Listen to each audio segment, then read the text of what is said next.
kita mengikuti protokol-protokol yang ada. Kita tetap menggunakan masker selama beribadah walaupun mungkin agak sesak, tapi kita mengikuti dan kita juga tetap menjaga jarak satu sama lain. Dan ketika bertemu dengan satu sama lain kita tidak bersalaman secara langsung, tapi salam sehat dengan berikan tangan di sebelah kiri kita dan menunduk. Dan setelah selesai juga ibadah, kita tetap ikutin bahwa kita akan membersihkan tangan kita dan boleh kembali nanti ke rumah kita masing-masing. Mari kita buka hati kita Bapak Ibu pada saat ini. Mungkin juga banyak saudara-saudara kita yang rindu sudah boleh beribadah di tempat ini, tapi karena situasi, mungkin karena usia atau karena keadaan kesehatan belum diizinkan untuk bersama-sama. Saya dan Bapak Ibu yang ada merupakan satu kesempatan yang indah yang Tuhan berikan bagi kita. Kita boleh beribadah pada pagi hari ini. Sehingga kita mau bangkit berdiri bersama-sama di hadirat Tuhan. Kita mau rasakan segala kebaikan Tuhan dan kita bersyukur kepada Tuhan. Kita mau katakan Ku ada sebagaimana Ku ada.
bersyukur buat segala kebaikan. Kami bersyukur hari ini kami ada sebagaimana kami ada. Sungguh hanya karena anugerah Tuhan, sungguh hanya karena pertolongan Tuhan, kami boleh kembali beribadah di tempat ini Tuhan. Terima kasih Bapa, terima kasih Bapa, terima kasih Roh Kudus, terima kasih Tuhan. Kau layak disembah, Kau layak dipuji Tuhan. Biarlah bagi hari ini Tuhan, kami boleh percaya Engkau ada di tengah-tengah kami, melawat setiap kami pada hari ini Tuhan. Dalam nama Tuhan Yesus kami berdoa dan kami memulai ibadah kami. Yang percaya sama-sama katakan amin. Haleluya. Bapak Ibu, kalau masih kuat berdiri, saya mau ajak tetap kita bangkit berdiri. Kita mau katakan pujian kita, mari masuk gerbangnya.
Kalau saya katakan Tuhan baik, jawabnya selama-lamanya.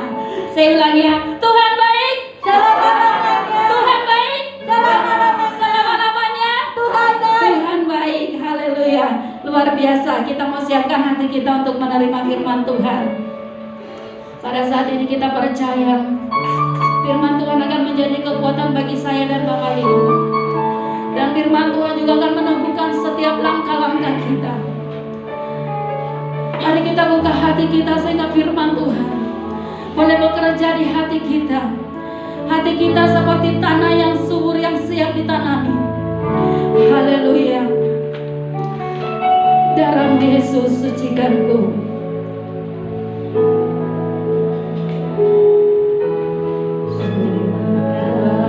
Citaku penuh, ku bermazmur bagimu, karena ku tahu ku telah ditebus oleh curahan darahmu. Ku memuji, bernyanyi bagimu, memuji namamu, karena ku tahu ku berkenanan oleh curahan darahmu Yesus. Darahmu Yesus sucikan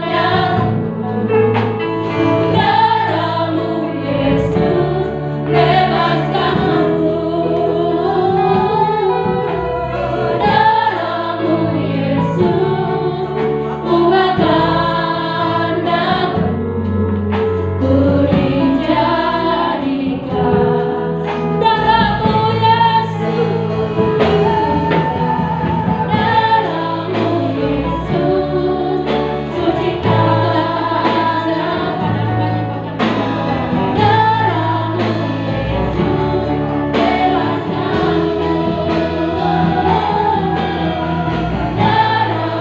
Yesus ubahkan aku, ku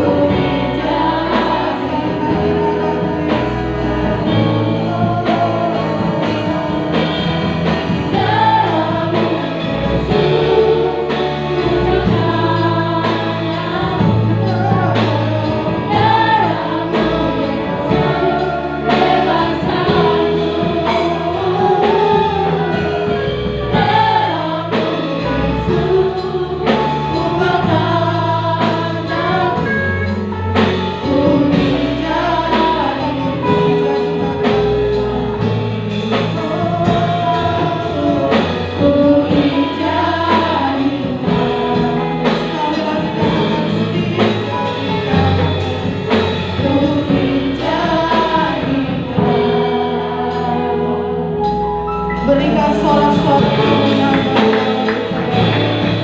Bapa siap bagi hidup kami pagi hari ini. Kau luar biasa bagi hidup kami pagi hari ini Tuhan. Kami bersyukur Tuhan, kami punya Allah yang luar biasa. Kami siap Tuhan mendengarkan firman-Mu hanya di dalam nama Tuhan Yesus. Mari kita semua jemaat Tuhan sama-sama katakan amin.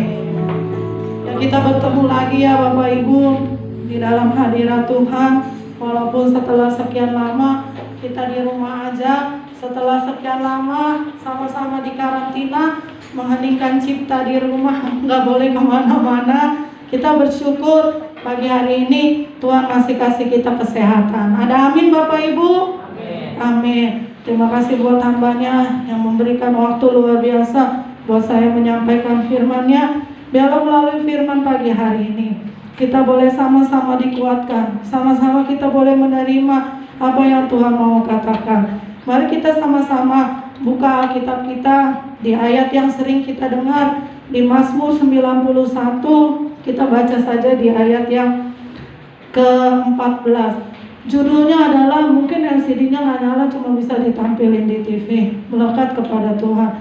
Mari kita baca di Mazmur 91 ayat yang ke-14 bersama-sama. Udah ketemu Bapak Ibu? 1, 2, 3. Sungguh hatinya melekat kepadaku, maka aku akan meluputkannya. Aku akan memberkatinya sebab Ia mengenal namaku. Iya, jadi di situ katanya, aku akan meluputkannya, aku akan membentenginya, sebab Ia mengenal namaku. Bagaimana supaya kita melekat kepada Tuhan?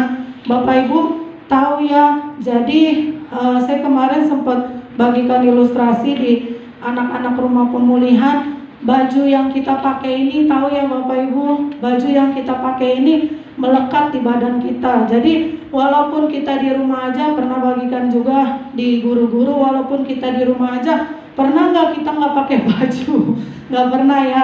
Pasti walaupun di rumah aja, mau dasteran pakai baju tidur, pasti kita butuh yang namanya baju. Jadi walaupun kita nggak kemana-mana, Tuhan seperti itu juga di dalam hidup kita. Dia melekat di dalam hidup kita, lebih melekat daripada baju yang kita pakai, lebih dekat daripada baju yang tertempel di dalam badan kita. Kita percaya Tuhan akan selalu ada di dalam hidup kita. Situasi apapun yang terjadi, mungkin kita menyambut namanya new normal. Saya udah ngomong sama Pak Andri, harusnya saya nggak ibadah, soalnya saya punya penyakit kronis.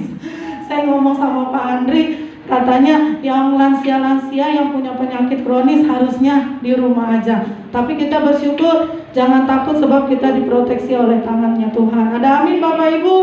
Amin. Janganlah takut untuk menjalani hidup ini. Mari kita buka Alkitab kita di 1 Raja-Raja 19 ayat 4 sampai 6. Ada di slide. Bapak Ibu bisa tolong bantu saya bacakan 1, 2, 3.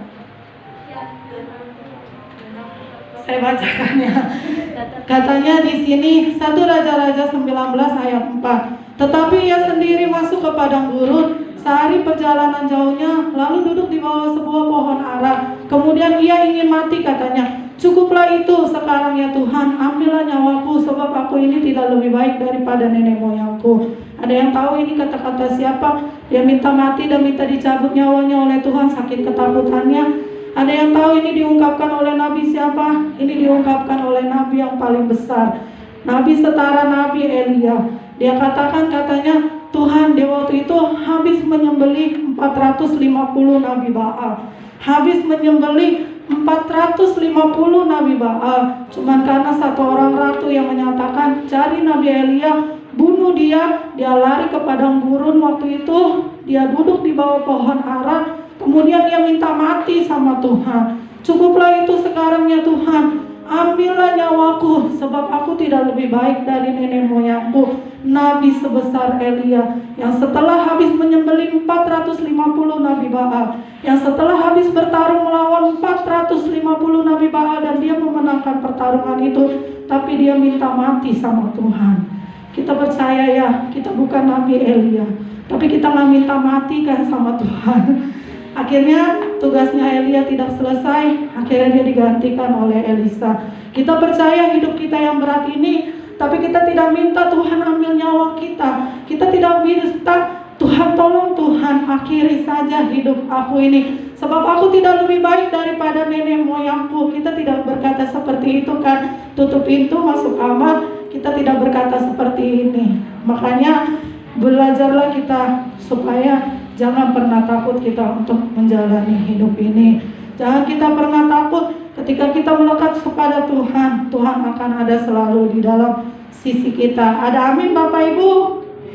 Yang kedua, biarlah kita menguatkan kepercayaan kita sama Tuhan. Mari kita buka ayat Alkitab kita di 1 Samuel 30 ayat 6. Bisa bantu Bapak Ibu bacakan? 1, 2, 3. Dan Daud sangat terjepit karena rakyat mengatakan, hendak kepada dia dan ratu.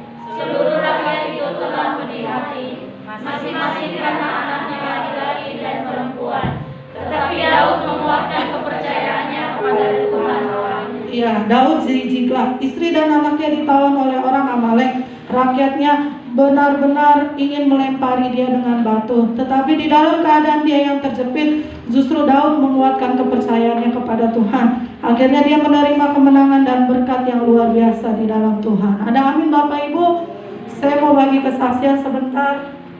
Saya waktu itu pernah cerita juga, sempat sharing juga, mungkin udah ada yang pernah dengar. Jadi khusus jemaat GS ya, mungkin tahu di sekitar sekitar akhir tahun 2019 kalau nggak salah di bulan September, gembala sidang kita di tempat ini berencana pengen beli gedung ibadah yang di sebelah ya Bapak Ibu ya. Jadi nggak lama kemudian melalui negosiasi yang panjang dari Oktober, November, Desember, Januari, Februari, tibalah di bulan Maret.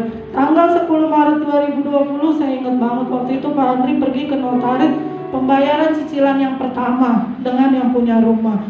Begitu pembayaran cicilan yang pertama, tanggal 15 Maret 2020 sekolah diliburkan oleh Pak Anies Baswedan. Dia bilang katanya ditutup sementara katanya, sampai sekarang belum dibuka juga sekolah, ditutup sementara karena adanya virus corona. Saya sama Pak Andri waktu itu saking bengongnya, tiap hari kita masuk ke kamar, kita meeting berdua. Kalau orang kan Zoom meeting ya, Zoom meeting, Google meeting, terus tim lead. Kita tiap hari rapat berdua. Semua pinjaman kita sama bank yang sebelum kejadian corona ini ditawarin, Pak Andri mau pinjam berapa untuk pembelian tempat sebelah. Ternyata begitu kejadian ini, semua pinjaman kita dibatalkan. Tiap hari meeting sama Pak Andri, kita mau punya duit bayar dari mana sisanya? Kita mau punya duit dari mana Pak Andri untuk ngelunasin cicilan itu, sedangkan cicilannya baru setengah jalan, setengahnya juga belum, baru berapa jalan ya. Saya percaya sama Tuhan, bukan itu poinnya. Dari manapun kita dapatkan uangnya, dari manapun saya bisa membayar, itu cuman Tuhan masih ambil kendali yang besar di dalam hidup saya. Saya percaya Tuhan masih pegang kendali di dalam hidup saya. Seperti kata Pak Pausan khotbah waktu pas ibadah pencurahan Roh Kudus, jangan kita mau menerima yang baiknya aja dari Tuhan, tapi yang buruknya tidak. Jangan kita menerima berkatnya aja sama Tuhan, tapi tidak mau yang buruk. Saya sampai ngomong sama Pak Andri, apa yang bisa kita jual Pak Andri? Kalau corona gini kita jual rumah juga, mana mungkin ada orang yang mau beli. Sampai kita dibilang gila. Lagi situasi begini kita malah beli tempat. Mana ada yang beli properti lagi zaman keadaan seperti ini. Mau makan aja susah. Mana ada yang mau ngeluarin uang sampai ratusan miliar untuk beli tempat di gereja. Saya cuma percaya Tuhan masih pegang kendali atas hidup saya. Tuhan masih pegang kendali luar biasa atas kehidupan kita semua yang ada di muka bumi. Walaupun tidak saya lihat sedikit pun cahaya yang akan saya pernah temui, tapi saya percaya Tuhan masih pegang kendali di dalam kehidupan kita. Ada amin Bapak Ibu? Amin. Jadi percayalah, Tuhan itu melekat sekali di dalam kehidupan kita. Lebih dekat daripada baju yang kita pakai. Baju yang kita pakai udah nempel setiap hari di badan, gak pernah dilepas walaupun tidur sama di rumah. Tuhan itu lebih dekat daripada baju yang kita pakai. Ada amin Bapak Ibu? Semua orang menghujat kita, katanya kita gila, mungkin kita stres. Atau ada juga yang nanya, Pak bayarnya gimana caranya? Sudahlah, sudah tidak usah dipikirkan. Tuhan masih pegang kendali atas hidup kita. Ada amin? Mungkin permasalahan yang kita hadapi berbeda-beda Bapak Ibu, tapi kita percaya Tuhan pegang kendali sepenuhnya atas bangsa ini, sepenuhnya atas hidup kita, sepenuhnya atas apa yang terjadi di dalam kehidupan kita. Percayalah, ataupun mungkin yang terjadi lebih buruk pun sekalipun, mungkin yang terjadi lebih buruk sekalipun setelah ini, tapi kita percaya Tuhan masih pegang kendali. Ada amin Bapak Ibu? Ya, saya tutup mungkin firman Tuhan siang hari ini di poin yang ketiga, selalu utamakan Tuhan yang terbaik apapun yang terjadi. Kita baca Alkitab kita di sini, Bapak Ibu bisa bantu bacakan sama-sama sekali lagi di ayat yang terakhir 1, 2, 3. Janganlah ada orang yang menjadi cabul atau yang punya nafsu yang rendah seperti Esau, yang menjual hasil-hasilnya untuk digunakan. Sebab kamu tahu bahwa kemudian ketika ia hendak menerima berkat itu, ia ditolak, sebab ia tidak berkesempatan untuk memperbaiki kesalahannya, sekalipun ia mencarinya dengan mencocokkan. Ya, Bapak Ibu tahu cerita ini ya, Esau. Dia menjual hak kesulungannya demi semangkuk kacang merah. Alkitab mencatat Esau adalah orang yang mempunyai nafsu yang cabul. Alkitab mencatat sampai nafsu nafsu yang cabul. Nafsu yang cabul bisa dibilang seperti nafsu yang sudah tidak ada harganya, nafsu yang sudah keluar batas mungkin ya, karena kita mencatat katanya nafsu yang cabul, nafsu yang rendah seperti Esau yang menjual hak kesulungannya demi sepiring kacang merah.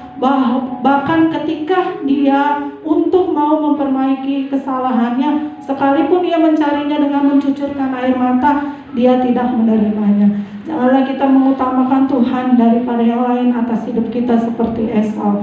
Harusnya begitu pas para hamba Tuhan berdoa, diberkatilah engkau menurut Allah Abraham, Allah Ishak. Harusnya Allah Esau, tapi tergantikan oleh Yakub. Jadi begitu kita berdoa, Allah Abraham, Allah Ishak, dan Allah Yakub. Karena Esau sudah menjual hak kesulungannya dengan sepiring kacang merah saja, sampai dia pun mau memperbaiki kesalahannya, mau mencucurkan air mata saja, dia tidak baca. Jadi salah satu bagian silsilah menjadi bangsa yang besar di Israel. Saya ambil satu ilustrasi. Boleh next Irma? Saya bagikan ini pernah di anak-anak rumah pemulihan. Ada seekor anjing bernama Balto pada tahun 1925 di suatu negara kecil di Alaska. Di situ terjadi namanya epidemi difteri. Jadi epidemi itu bahkan sampai menyerang negara itu, kota itu dari kematian. Jadi ada suatu orang pemilik anjing itu bernama Leonardo Sempala. Dia bilang katanya, saya pengen menempuh perjalanan jauh 1085 km menembus salju es. Inilah anjing terkenal pembawa serum. Saking melekatnya kepada Tuhan, anjing ini bahkan dinobatkan sebagai anjing salah satunya yang membawa serum menyelamatkan kota Alaska dari epidemi difteri. Bolehlah kita belajar, mungkin hidup kita melebihi anjing yang terkenal ini bernama Balto. Bolehlah hidup kita melekat lagi kepada Tuhan, melebihi daripada seekor anjing ini.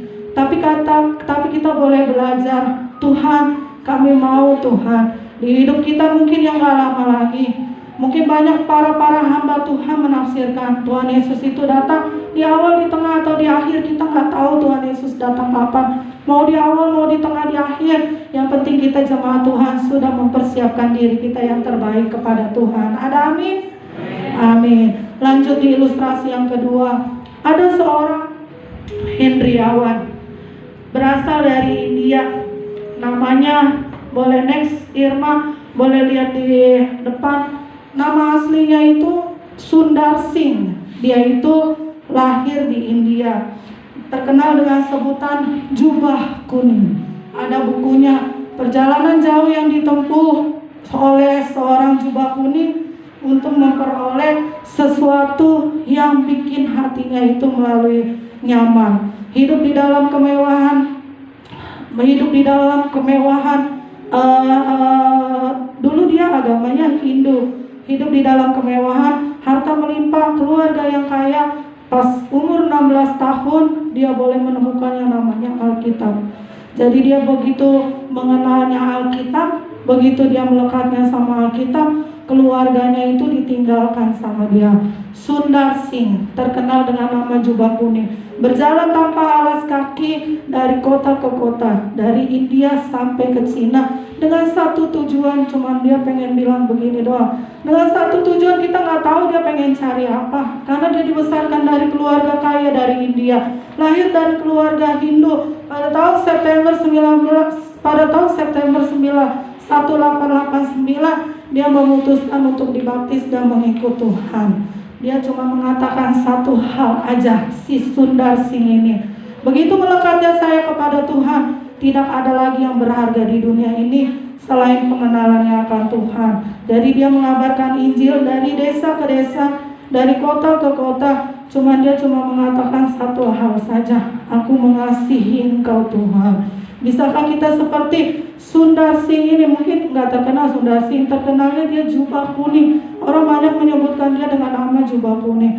Bilakah kita seperti dia? Bisakah kita seperti dia? Mungkin kita tidak ada apa-apanya dibandingkan dengan ilustrasi-ilustrasi yang saya sebutkan. Bahkan Nabi Paulus aja sampai diseret Nggak tahu deh diseret jauhnya seberapa banyak. Alkitab mencatat diseret seperti orang yang menyeretnya aja merasa dia tuh seolah-olah tuh sudah mati karena diseret mungkin terlalu jauh. Terakhir ilustrasi saya tutup di Reinhard Bonnke, evangelis misionaris dari Afrika.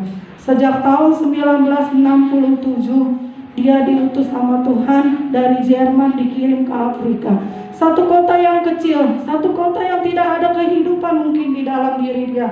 Satu kota yang tidak ada apa-apanya. Dia udah enak di Jerman, hidup dengan istri dan anak-anaknya. Reinhard Bonnke boleh menjadi evangelis yang terbesar di Afrika pada zamannya. Tahun 1967, 800.000 orang bertobat satu kali KKR. Dan 50 juta orang bertobat satu kali dekade oleh Reinhard Bonnke. Kita percaya ketika hidup kita melekat kepada Tuhan. Dia boleh nerbitin bukunya, ada sejarah kehidupan Reinhard Bonnke yang bisa kita baca di Google. Gimana perlawanan dia begitu pas diutus sama Tuhan ke Afrika. Hidup nyaman di Jerman, ternyata dia harus memenangkan Injil di Afrika. Berapa juta jiwa yang dia menangkan ketika dia menerima panggilan Tuhan itu. Mungkin kenyataan hidup kita tidak seenak apa yang kita pikirkan. Mungkin di depan sana tidak pernah kita lihat ada seberkas titik terang dalam kehidupan kita. Tapi percayalah seperti yang saya bilang tadi, Tuhan masih pegang kendali atas hidup kita. Ada amin Bapak Ibu? Iya, walaupun sekalian PSBB dibuka, nanti toko ditutup ganjil genap kata Anies Baswedan. Tanggal 1 yang dibuka toko ganjil, tanggal 2 yang dibuka toko genap, tanggal 3 yang dibuka toko ganjil, tanggal 4 yang dibuka toko genap. Tapi kita percaya ya, apapun yang terjadi di dalam kehidupan kita, biarlah kita mulai dari sekarang mempersiapkan diri kita sebaik-baiknya demi kemuliaan nama Tuhan. Melekatlah kepada Tuhan, apapun kesulitan yang kau alami, ingatlah Tuhan masih pegang kendali atas hidup kita. Ada amin Bapak Ibu? Amin. Biarlah setiap hari kita boleh melekat kepada Tuhan, bukan cuma di mulut saja, tapi benar-benar melekat. Kita benar-benar sendiri merasakan seperti ini toh, ternyata melekat kepada Tuhan. Seperti ini toh rasanya nabi-nabi yang sudah terdahulu dibandingkan kita, yang hidupnya mungkin lebih parah susahnya dibandingkan kita. Seperti ini toh rasanya mengikut Tuhan, memikul salib. Seperti ini toh rasanya tidak ada mukjizat yang saya temui. Seperti ini toh rasanya semua pintu rasanya tertutup. Seperti ini toh rasanya semua tidak ada jalan lagi yang terbuka. Tapi kita percaya, satu kali lagi saya katakan, Tuhan masih pegang hidup kendalinya kita. Hidup kendalinya Bapak Ibu, hidup kendali kita semua ini masih di dalam kuasanya Tuhan. Kita percaya ketika hidup kita boleh diberikan kepada Tuhan, apapun yang terjadi di dalam hidupmu, Tuhan pasti berikan kamu kekuatan. Amin. Tuhan pasti berikan kita jalan keluar, walaupun mungkin jalan keluarnya tidak pernah yang seperti kita pikirkan. Itu saja firman Tuhan saya pagi hari ini. Biarlah kita boleh dikuatkan dan kita boleh dimenangkan melalui apapun yang terjadi di dalam kehidupan kita. Nanti saya serahkan untuk perjamuan kudus pagi hari ini.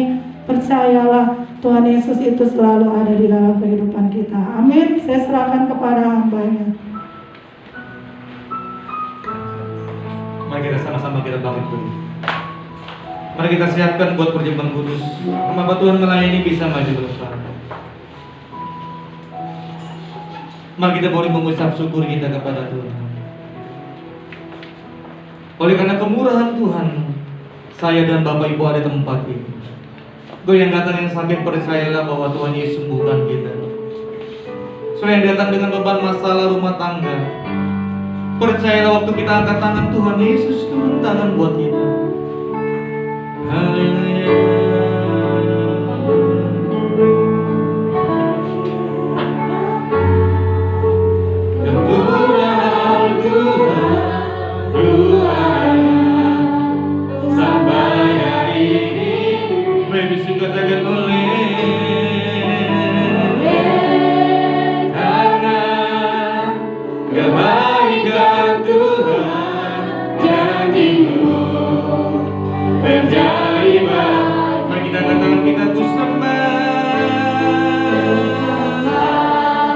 Tuhan, ku mengangkat tanganku.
tahu setiap doa-doa Bapak Ibu dan saya di tempat ini.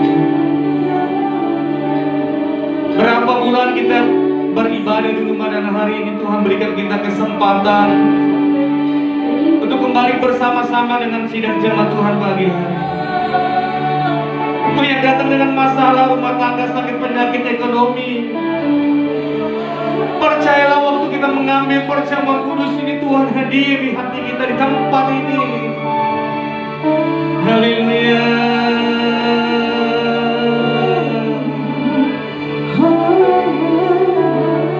Tidak ada yang mustahil buat Tuhan Yesus. Allah itu bekerja dalam segala hal, mendatangkan kebaikan bagi saya dan saudara yang percaya kepada Tuhan. Haleluya.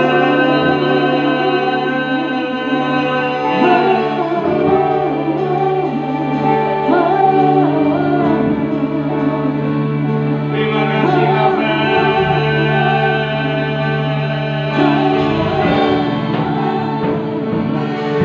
Mari terus kita mengucap syukur kita pada Tuhan. Haleluya.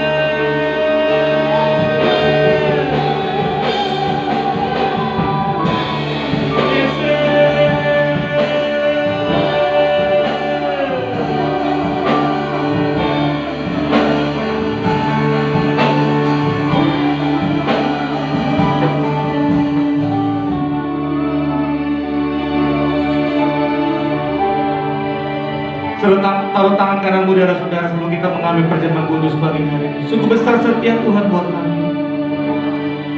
Engkau yang berdoa, saudara yang sakit pagi hari, pada kita mengambil perjamuan kudus, percayalah Tuhan Yesus tidak boleh disembuhkan Tuhan.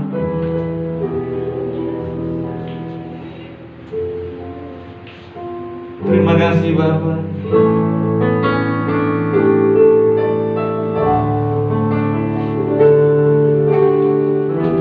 Terima kasih Tuhan.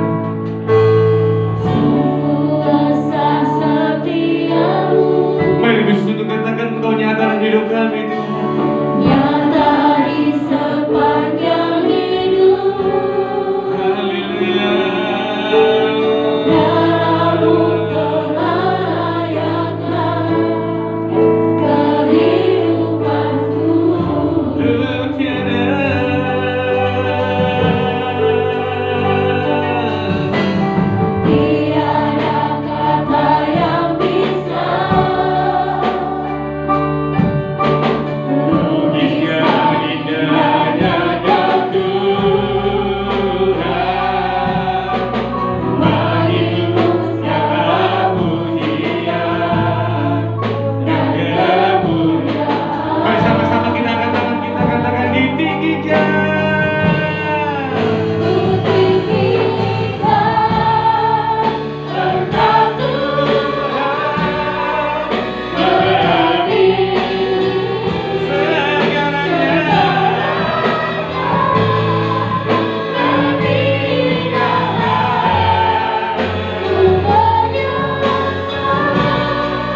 perjamuan kudus pagi hari. Makasih Tuhan. Haleluya. Mari kita bersatu dalam doa. Terima kasih Bapa di surga. Hari ini kami sangat bersyukur kepada